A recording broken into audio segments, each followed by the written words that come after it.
You might have heard by now that the popular YouTuber with over 15 million subscribers, known as Linus Tech Tips, got hacked. This is Linus himself running around at 3 in the morning trying to fix the problem. As funny as that video is, this is a very serious matter, and some important questions need answering. Like, what did the hackers do? What did they gain? And how did they do it? Firstly, what the hackers did was pretty simple. They promoted a crypto scam. The hacker accessed 3 of Linus's YouTube accounts on the morning of March the 23rd. They made several live streams about Elon Musk and Bitcoin.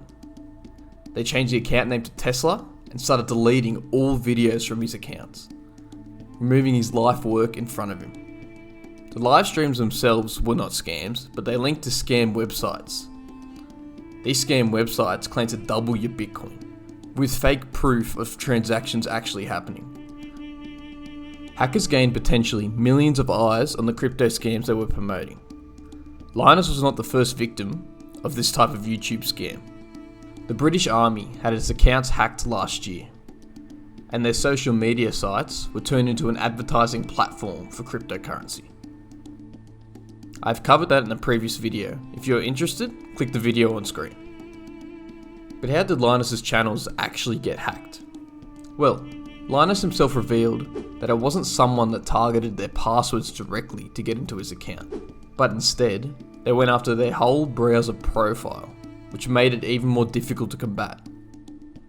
Someone on our team downloaded what appeared to be a sponsorship offer from a potential partner. It was an innocent enough mistake for the most part. The email came from a legitimate looking source and it didn't raise any immediate red flags, Linus said, noting that whatever PDF was downloaded didn't launch as it should have and thus was ignored. What happened in the background took about 30 seconds.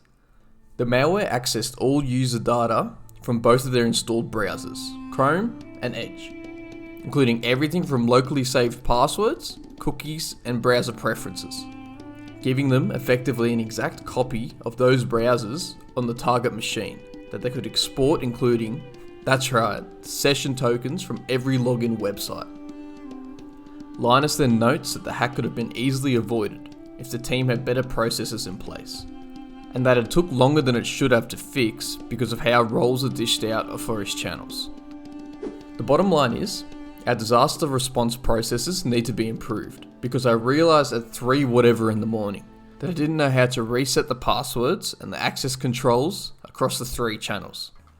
Another thing he mentioned was the authentication protocol by YouTube. There was no multi-factor authentication needed performing these actions. YouTube's system was like, oh, you want to delete over 10 years worth of content right now? No worries, I believe it's you. I'll delete it right now.